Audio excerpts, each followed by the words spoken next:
जयमेसी सबैलाई।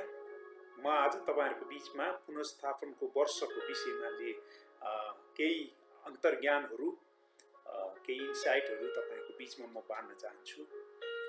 यो jubilee year of jubilee भनिन्छ, पुनर्स्थापनको वर्ष भनेर भनिन्छ। तपाईको बीचमा मैले लेवीको 25 अध्यायको 10 पदलाई विशेष रूपमा म तपाईलाई पढिदिने छु। अनि त्यसपछि हामी केही कुराहरू हेर्नेछौँ। यो जुब्ली भनेर अन्त आजभोलि हामीले देख्छौँ सङ्घ संस्थाहरू, विभिन्न मण्डलीहरू, सङ्घ संस्थाहरूले जुब्लीहरू मनाएको देख्दछौँ, जुन चाहिँ 25 वर्षमा रजत जयन्ती अथवा सिल्भर जुब्ली भनेर मनाइन्छ। अनि 50 वर्षमा सुवर्ण जयन्ती अथवा गोल्डन जुब्ली भनेर मनाइन्छ। र अनि 60 वर्षमा हिरक जयन्ती अथवा डायमन्ड जुब्ली भनेर चाहिँ मनाइने चलन छ। कतिजनाले बुझेर गर्छन्, कतिजनाले नबुझिकन पनि त्यसलाई मनाउँछ। तर यसको अर्थ हामीले देख्दछौँ यो पुनर्स्थापनको वर्ष हो। हामीले देख्दछौँ इयर अफ जुब्ली भनेको चाहिँ पुनर्स्थापनको वर्षको रूपमा चाहिँ हामीले देख्दछौँ। यो चाहिँ विशेष रूपमा तपाईले के देखिन्छ भने यसको अर्थ चाहिँ हामीले देख्दछौँ वास्तवमा जुब्ली भन्ने शब्दको अर्थ चाहिँ र्याम्स हर्न ट्रम्पेट्स हो। भनेको भेडाको सिङको तुरही अथवा यो हिब्रू शब्द योबेल भन्ने शब्दबाट आएको देखिन्छ। र यसले चाहिँ विशेष रूपमा हामीले देख्छौँ यसको आवाज जब यो तुरहीको आवाज आउनेछ त्यसले चाहिँ हामीले देख्दछौँ एउटा विश्वव्यापी पुनर्स्थापनको घोषणा गरेको कुरा चाहिँ हामीले देख्दछौँ। इतिहासमा हामीले इजरायली इतिहासहरूमा देख्दछौँ, बाइबलमा हामीले देख्दछौँ यो चाहिँ पुनर्स्थापनको वर्षलाई मनाउनु हैन 7 वटा साबातका वर्षहरू अथवा 7 49 वर्षपछि चाहिँ हामीले ठ्याक्कै यो 50 वर्षलाई चाहिँ हामीले हरेक 50 वर्षमा आउने वर्षको रूपमा चाहिँ इयर अफ जुब्ली भनेर चाहिँ मनाइने गरेको कुरा चाहिँ हामीले पाउँदछौँ। तर म तपाईहरुलाई चाहिँ यो यसमा धेरै कुराहरू छन्। परमेश्वरलाई समय दिने कुराहरू, परमेश्वरसँग रहने कुरा, परमेश्वरमा को भय मान्ने कुराहरू पनि यो खण्डहरुमा तपाईले पाउन सक्नुहुन्छ। तर हामीले चाहिँ म 25 अध्यायको 10 पदबाट यही पदबाट मात्रै 3 वटा उद्देश्यहरू, आधारभूत उद्देश्यहरू म तपाईको बीचमा राख्न चाहन्छु। म पढिदिने छु तपाईको बीचमा। 50औं वर्षलाई पवित्र मान्नु र सारा देशका बासिन्दाहरूलाई स्वतन्त्रताको घोषणा गर्नु। त्यो तिमीहरूका लागि पुनर्स्थापनको वर्ष होस् र हरेक मानिस आफ्नो जग्गा जमिन र आफ्नो परिवारमा फर्कोस् भनेर भनेको कुरा चाहिँ हामीले देख्दछौँ। यहाँ चाहिँ त्यो 50औं वर्षलाई चाहिँ पवित्र मान्नु अरे है। त्यसकारण चाहिँ हामीले देख्दछौँ यसलाई पवित्रको रूपमा चाहिँ लिनको निम्ति चाहिँ परमेश्वरले चाहिँ भन्नुभएको कुरा चाहिँ हामीले देख्दछौँ। अर्को कुरा के देख्दछौँ भने ती सारा देशका बासिन्दाहरूलाई स्वतन्त्रताको घोषणा गर्नु है। पवित्र मानेपछि हामी स्वतन्त्रताको घोषणा गर्नु भनेर चाहिँ भन्न खोजेको कुरा चाहिँ हामीले देख्दछौँ। किनभने त्यतिखेर हामीले देख्छौँ सबै इजरायलीहरूलाई कमारीहरूबाट मुक्त बनाइन्थ्यो। पिता पुर्खा का बेचिएका सबै सम्पत्तिहरू मूल परियालमा फर्काउनु पर्थ्यो त्यतिखेर। अनि जमिन नजोतिकन बाँझै राखिन्थ्यो हैन। यो चाहिँ यो परमेश्वरले यो विशेष वर्ष घोषणा गर्नुको उद्देश्य चाहिँ न्यायको प्रत्यावृत्ति गर्नु हो है। अथवा धनीहरूले निमुखाहरूलाई शोषण गरी धन सम्पत्ति र जग्गा जमिन अत्याधिक मात्रामा थुपार्नुदेखि जोगाउनु थियो है। हामीले यो कुरा चाहिँ देख्छौँ, न्यायको प्रत्यावृत्तिको निम्ति यो वर्ष दिएको कुरा हामीले देख्दछौँ। तर यहाँ हामीले एउटा महत्त्वपूर्ण आज हामीले सिक्न पर्ने कुरा, आज मेरो जीवनमा मैले इयर अफ जुब्ली अथवा मेरा क्षणहरू पनि मैले चाहिँ परमेश्वरले यो पवित्र मानेर परमेश्वरको उद्देश्य अनुसार जिउनको निम्ति, परमेश्वरको अभिप्राय अनुसार जिउनको निम्ति के उद्देश्यहरू के हो त भन्ने कुरा यही पदबाट पनि हामीले केही कुराहरू चाहिँ हामीले सिक्न सक्छौँ। त्यसमा म तपाईलाई पहिलो कुरा के देख्दछु भने त्यो 50औं वर्षलाई पवित्र मानिने वर्ष है। यो चाहिँ परमेश्वरका उद्देश्यको निम्ति प्रयोग गर्नुपर्छ। परमेश्वरलाई आदर दिने, उहाँको भय मान्ने, उहाँसँग समय बिताउने को रूपमा चाहिँ हामीले लिन जरुरी छ हामीले देख्दछौँ। अनि त्यसपछि हामीले के देख्दछौँ भने चाहिँ सारा देशका बासिन्दाहरूलाई स्वतन्त्रताको घोषणा गर्नु भनेको छ। पहिलो की प्रपोज चाहिँ के देख्दछु भने टु प्रोक्लेम पर्सनल लिबर्टी। त्यस कारण चाहिँ स्वतन्त्रताको घोषणा गर्नु। कतिचोटि हामी स्वतन्त्र नहुन सक्छौँ, कुनै न कुनै कुरामा बन्धनमा हुन सक्छौँ। हामी उद्धार र मुक्ति प्रभु यीशु ख्रीष्टमा पाए तापनि कतिचोटि हामी पूर्ण रूपले स्वतन्त्रताको अनुभूति जीवनमा नगरेको हुन सक्छौँ। त्यस कारणले हामीले यो चाहिँ के हो भने हामीले देख्छौँ सारा देशका बासिन्दाहरूलाई स्वतन्त्रताको घोषणा गर्ने समयको रूपमा पुनर्स्थापनको वर्षलाई लिइन्थ्यो।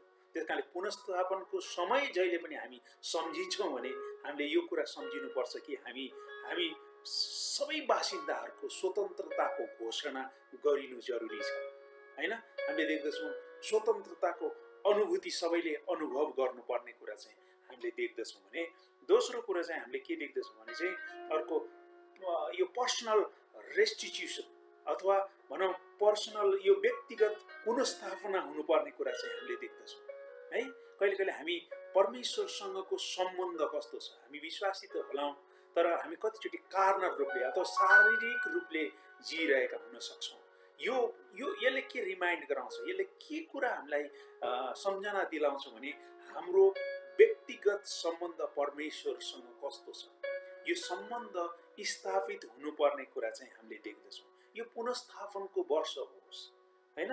यो अ इयर अफ जुबली, तपाईँ र मेरो क्षण चाहिँ परमेश्वरसँग पुनर्स्थापना हुनुपर्छ। परमेश्वरसँगको व्यक्तिगत सम्बन्ध तपाईँ र मेरो कस्तो छ, हामी परमेश्वरको वचनमा कतिको रहेका छौँ, प्रार्थनामा कतिको रहेका छौँ, हामी परमेश्वरसँगको त्यो रहने त्यो हृदय तपाईँ र मेरो कस्तो छ, कुन अवस्थामा तपाईँ र म बसेका छौँ भन्ने मूल्याङ्कन गरेर हामीले त्यसलाई सच्याउँदै परमेश्वरसँग पुनर्स्थापना परमेश्वरको सम्बन्धसँग हामी अझै घनिष्ठतामा जानुपर्ने कुरा चाहिँ हामीले यो इयर अफ जुबली अथवा पुनर्स्थापनको वर्षले चाहिँ हामीलाई सम्झना बोलाउँछ। इस्राएलीहरूलाई पनि त्यो कुरामा निकै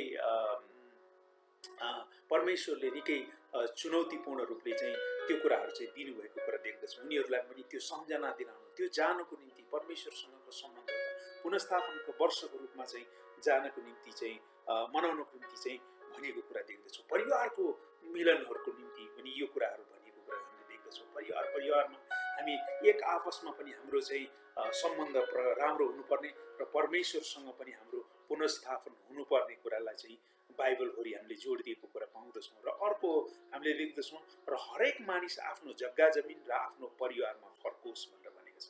अघि भनेको छ कि अघि मैले भने जमिन नजोतिकन बाँझै राखिने चलन थियो है। त्यही कारण चाहिँ हामीले देख्दछौँ है, त्यो कुराहरू चाहिँ हामीले देख्दछौँ। यहाँनिर सबै कुराहरू पिता पुर्खामा बेचिएका सबै सम्पत्तिहरू मूल परिवारमा फर्काउनु पर्ने कुराहरू हामीले देख्दछौँ। त्यही कारण चाहिँ हरेक मानिस चाहिँ आफ्नो जग्गा जमिन र आफ्नो परिवारमा फर्कोस् भनेर भनेको कुरा चाहिँ हामीले देख्छौँ। तितर बितर भएकाहरू पनि तिनीहरू त्यहाँ फर्कुन् भन्ने चाहिँ कुरा देख्दछौँ।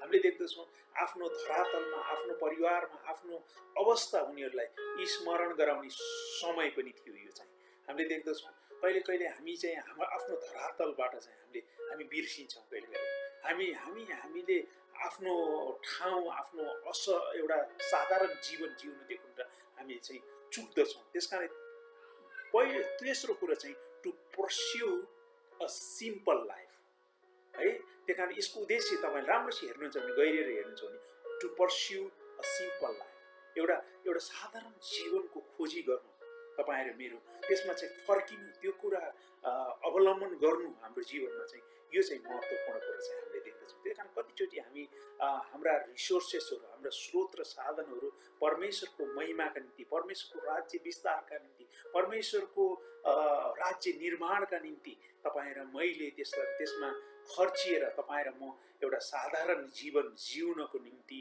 यो 50औं यो पुनर्स्थापनको वर्षले चाहिँ यो खोजी गर्नको निम्ति इजरायलीहरूलाई चाहिँ त्यो आज्ञा दिएको थियो। त्यसकारण चाहिँ हामीले पनि यो कुरो बुझ्न जरुरी छ कि हामी पनि हाम्रो साधारण जीवन जिएर हैन, हामीले एउटा सिम्पल लाइफ जिएर चाहिँ हाम्रा स्रोत र साधनहरूलाई परमेश्वरको महिमाका निम्ति, परमेश्वरको राज्यका निम्ति तपाईँ र मैले खर्चिएर एउटा साधारण जीवन जिउनको निम्ति हामीलाई यसले चाहिँ प्रेरणा दिँदछ। त्यसकारण हामीले सोचौँ यो तीनवटा महत्त्वपूर्ण कुरा, एउटा पर्सनल लिबर्टी हैन, व्यक्तिगत स्वतन्त्रताको कुरा छ, होइन?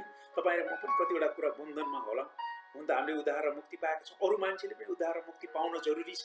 त्यस कारण चाहिँ हामीले यी सबै कुराहरूबाट, हाम्रो हृदयमा हुने सबै कुरा बन्धनहरूबाट मुक्त हुने घोषणा गर्ने समयको रूपमा यो इजरायलीहरूलाई भनिएको थियो भने आज तपाईँ र मैले पनि यो कुराहरू प्रयोगमा हाम्रो आफ्नो तवरले, होइन, आफ्नो तहमा तपाईँ र मैले चाहिँ यो गर्न जरुरी छ। हामी आफैले मूल्याङ्कन गर्न जरुरी छ भने दोस्रो कुरा हामीले देख्छौँ पर्सनल रेस्टिट्युसन अथवा पुनस्थापनको कुरा, होइन, जुन चाहिँ जुब्लीको अर्थ नै हामीले देख्दछौँ, होइन? त्यही कारण चाहिँ हामीले देख्दछौँ यो पुनस्थापनको वर्षको रूपमा चाहिँ हामी पुनस्थापित हुनु जरुरी छ। हामी चाहिँ एक अर्कामा हाम्रोमा मनमुटाव छ भने पनि त्यसलाई चाहिँ ती संसारिक कुराहरू, ती कुरालाई, सबै कुरालाई त्यागेर तपाईँ र म हामी व्यक्तिगत रूपमा पनि हामी पुनस्थापन हुँदै परमेश्वरसँग, छन् परमेश्वरसँगको सम्बन्धमा हामी पुनस्थापित हुन जरुरी छ। यदि हामी छौँ भने त ठिक छ, छैनौँ भने, सेलाएका छौँ भने अझ हामी चाहिँ यो समय हो, यो समयमा हामी झन् परमेश्वरसँग जोडिन सक्छौँ। अनि अर्को कुरा चाहिँ हामीले देख्दछौँ to pursue a simple life. हामी फेरि आफ्नै धरातलमा, हाम्रो आफ्नो हरेक मानिस आफ्नो जग्गा जमिन, यो भन्न खोजेको हामी विश्वासबाट पछाडि फर्किने भनेको विश्वासमा अगाडि बढ्ने हो। तर तपाईँ र म साधारण जीवन जिउँदै तपाईँ र मैले चाहिँ झन् हाम्रा रिसोर्सहरू परमेश्वरको राज्यमा खर्चिने, झन् परमेश्वरको विश्वासमा अगाडि बढ्ने यो चाहिँ आधार यसले सिर्जना गर्नुपर्छ भन्ने कुरा शिक्षा हामीले देख्दछौँ। त्यस कारणले चाहिँ personal liberty, to proclaim a personal liberty, personal, अनि त्यसपछि आएर पर्सनल रेस्टिट्युसन, अनि to pursue a simple life चाहिँ यो तीनवटा कुरा है हामीले देख्दछौँ। व्यक्तिगत स्वतन्त्रताको कुरा, पुनस्थापनको कुरा र एउटा साधारण जीवन जिउने, आफ्नो धरातलमा हामी देखिने र हामी परमेश्वरको राज्यका निम्ति हामी हाम्रा स्रोत र साधनहरूलाई परिचालन गर्ने समयका रूपमा, क्षणका रूपमा हामीले प्रयोग गर्न र हामी आफैलाई सम्झाउनको निम्ति हामी त्यसैमा अझै नवीकरण हुनको निम्ति यो पुनस्थापनको वर्षले चाहिँ हामीलाई चाहिँ सम्झना दिलाउँछ। तपाईँहरू सबै परमेश्वरको वचनबाट आशिषित हुनुभएको होला। धन्यवाद। जय मसीह।